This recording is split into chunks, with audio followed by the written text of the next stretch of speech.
Hello everyone, welcome back to my channel. कैसे हो आप लोग? आई होप आप लोग अच्छे होंगे और मैं भी अच्छी हूँ। और कई दिनों के बाद आज मैं तीज का ब्लॉग शेयर कर रही हूँ आप लोगों से। एडिटिंग नहीं कर पाई थी, थोड़ा काम में फंस गई थी, तो इस वजह से मैं शेयर नहीं कर पाई थी। तो देखिए, मैं हाथों में मेहंदी लगाई हूँ। मेहंदी कैसी लगी है मुझे ज़रूर बताइएगा कमेंट करके। मैं खुद से अपने हाथों में मेहंदी लगाई थी और बहुत तेज़ हवा चल रही थी। उसी दिन तीज से एक पहले का एक वीडियो है, जो जब मैं तीज का तैयारी कर रही थी, मेहंदी वगैरह लगा रही थी, तो उसी दिन शाम को बहुत तेज़ हवा चल रही थी। और फिर ये सब जो अगले दिन चौथ चांद है, तो उसके लिए दही वगैरह डाला जा रहा था। और मम्मी को भी मैं मेहंदी लगाई हूँ। अभी अंधेरा हो चुका है, रात का समय था। मम्मी के हाथों में मेहंदी लगा रही हूँ, एक हाथ में मैं लगाई, एक हाथ में उसका उधर भी लग रहा है, देखिए उस हाथ में। तो दोनों मिलके हम लोग लगाए। और सुबह में जो पिया जाता है पानी वगैरह, मतलब अंधेरा में ही 3-4 बजे तो हो रहा था, तो थोड़ा सा उसका मैं कर ली थी। और ये तीज के दिन का ब्लॉग है। तीज के दिन मैं स्नान वगैरह करके आ चुकी हूँ, तो अभी न्यू ड्रेस नहीं पहनी हूँ। और ड्रेस के साथ तो क्या हुआ था मैं बताई थी आप लोगों को कि साड़ी मैं नहीं ख़रीद पाई लॉकडाउन होने की वजह से। और फिर साड़ी नहीं ख़रीद पाई तो ब्लाउज़ वगैरह कैसे बनता, तो इसलिए मैं गाउन ही ख़रीद ली थी। सोची कि पहन लूँगी गाउन ही और चुन्नी वगैरह डाल लूँगी पूजा के समय, तो काम चल जाएगा। यही सोच के मैं गाउन ही ख़रीद ली। और मतलब मैं बहुत बुरी तरह फंस गई। कुछ भी मतलब जो भी न्यू साड़ी वगैरह था, तो सब मेरा मुजफ्फरपुर में है और वहाँ मैं जा नहीं पाई। लॉकडाउन भी था और साथ में बारिश होकर पानी बहुत ज़्यादा वहाँ पे लग गया था, तो इस वजह से मैं वहाँ जाके यहाँ गांव में आके यहाँ फंस गई थी। तो इस वजह से मेरा कुछ भी नहीं हो पाया, वहाँ से ड्रेस वगैरह भी नहीं ला पाई। तो अभी मैं लगा रही हूँ नेल पेंट, तो वही गाउन ही मैं पहनी थी, इसलिए मैं बता दी हूँ कि किसी भी तरह मुझे काम चलाना पड़ा। हालांकि पैसा भी बहुत ज़्यादा लग गया गाउन में। और साड़ी पहनती तो अच्छा रहता, मतलब तीज त्योहार इस सब मौक़ों पर साड़ी ही ज़्यादा अच्छा लगता है। लेकिन मेरी मजबूरी थी, मैं मतलब कोई शौक़ से मैं गाउन नहीं खरीदी, मजबूरी थी कि ब्लाउज़ नहीं बनता। और रेडीमेड ब्लाउज़ वगैरह भी ढंग का नहीं मिलते रहता है, तो फिर अच्छा नहीं लगता है। और रेडीमेड ब्लाउज़ फालतू का एक तो बहुत महंगा हो जाता है, और ऊपर से किसी काम का नहीं रहता। उसका लंबाई जो रहता है ना रेडीमेड ब्लाउज़ का, वो कम रहता है और मुझे वो छोटा सा लगने लगता है। मैं जब पहनती हूँ तो मैं थोड़ा सा लंबी हूँ, तो इस वजह से उसका ब्लाउज़ जो रहता है वो बहुत छोटा दिखते रहता है, इसलिए मैं रेडीमेड ब्लाउज़ पहनना बिल्कुल पसंद नहीं करती हूँ। तो इसीलिए मैं गाउन ख़रीद लिया। और वैसे भी जानते ही हो आप लोग कि मैं साड़ी बहुत कम पहन पाती हूँ, और गाउन ये सब जैसे घर में कोई बर्थडे है, एनिवर्सरी है, कुछ है, तो मैं वही पहनती हूँ, वही पहन लेती हूँ आराम से। क्योंकि साड़ी पहनना बहुत ज़्यादा वो हो जाता है। साड़ी मुझे बहुत पसंद है साड़ी पहनना, लेकिन मेरे से हो नहीं पाता, मतलब मैं बहुत परेशान हो जाती हूँ पहन के। तो इस वजह से मैं साड़ी नहीं ली। और वो भी रीज़न था, ब्लाउज वगैरह नहीं बनता, इसलिए भी मतलब दोनों रीज़न था। तो आइए, तीज का ब्लॉग थोड़ा सा ही मैं बना पाई। उस दिन भी मेरे साथ बहुत प्रॉब्लम था कि यहाँ गांव में थी और यहाँ लाइट चली गई थी, और लाइट ऐसी गई कि इन्वर्टर भी डिस्चार्ज हो गया। और ये देखिए, यही वाला गाउन मैं दिखाई थी आप लोगों को, तो यही वाला मैं पहनी हूँ। बताना ज़रूर कैसा लग रहा है। और लहठी मैं पहन चुकी हूँ, और यही वाला गाउन है। और शाम को पूजा के समय यही मैं सोच के पहनी कि पूजा के समय मैं चुन्नी डाल लूँगी और बस हो गया। जो भी मतलब वो, क्योंकि सर पे कुछ होना चाहिए। और इस पे ये जो गाउन है ना, इस पे ब्लैक दुपट्टा दे दिया, तो ब्लैक तो डाल नहीं सकती हूँ।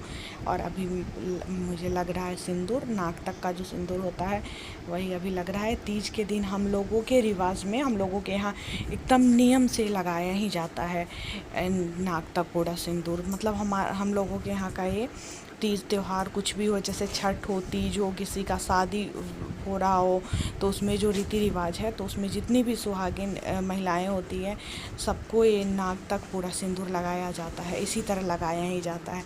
तो वही गाउन पे थोड़ा सा अजीब लग रहा है, साड़ी पे अच्छा लगते रहता है, साड़ी पे लगाने के बाद अच्छा दिखते रहता है, लेकिन ये लगाना पड़ता है तीज में। तो फिर मुझे लग चुका है, और आप लोग बताना कैसा लग रहा है।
कैसे छोड़ूं